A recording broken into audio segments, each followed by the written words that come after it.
قسط نمبر 31۔ اعوذ باللہ من الشیطان الرجیم، بسم اللہ الرحمن الرحیم۔ محترم ناظرین کرام، سامعین نظام، السلام علیکم ورحمۃ اللہ وبرکاتہ۔ ہم الحمدللہ اپنے چینل ہاشم پرافٹ نیشن پر اب تک عدل رسول صلی اللہ علیہ وسلم کے بارے میں 30 پروگرام پیش کر چکے ہیں۔ ہر پروگرام میں 5 مصرے بند یا 5 آپ جملے کریں ہم نے پیش کی گئے۔ اس طرح 150 کے قریب مصرے اور جملے ہم نے پیش کیے ہیں 5 کی سیٹ کی شکل میں، صورت میں، اور امید ہے کہ آپ لوگوں کو پسند آئے ہوں گے۔ اب اس نبی صلی اللہ علیہ وسلم کی عدل کے بارے میں، نبی صلی اللہ علیہ وسلم تعلیمات عمل کی روشنی میں اب ہم آگے مزید بات پروگرام کریں گے، بتائیں گے کہ ہمیں کیا ضرورت ہے۔ اب میں اس سلسلے میں سب سے پہلے نبی صلی اللہ علیہ وسلم کا ایک فرمان پیش کروں گا۔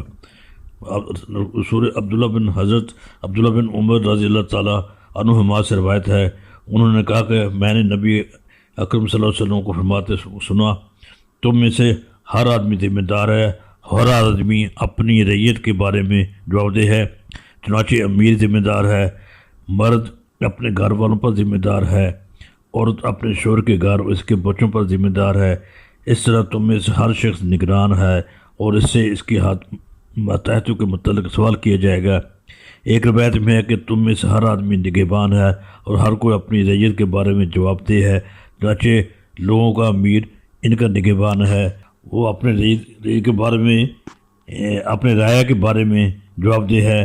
مرد اپنے گھر والوں کا نگہبان ہے اور ان کے بارے میں جواب دہ ہے۔ عورت اپنے شوہر کے گھر کی نگہبان ہے، اس کے بارے میں جواب دہ ہے۔ اور غلام اپنے مالک کے مال کا نگہبان ہے اور اس کے بارے میں جواب دہ ہے۔ اس طرح تم میں سے ہر شخص نگران ہے اور اس سے اس کے متعلق کے متعلق سوال کیا جائے گا۔ یہ صحیح حدیث ہے اور متفق علیہ ہے۔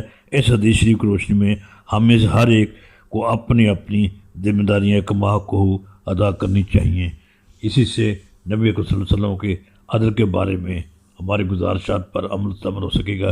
اب ہم ہر ایک اسی صورتحال کو سمجھ رکھ کر ہر شعبہ زندگی کے متعلق ہر ایک کی ذمہ داری کے بارے میں ایک جملے پر روشنی ڈالیں گے، وہ انشاءاللہ آئندہ کے پروگراموں میں پیش کیا جائے گا۔ والسلام علیکم ورحمۃ اللہ وبرکاتہ۔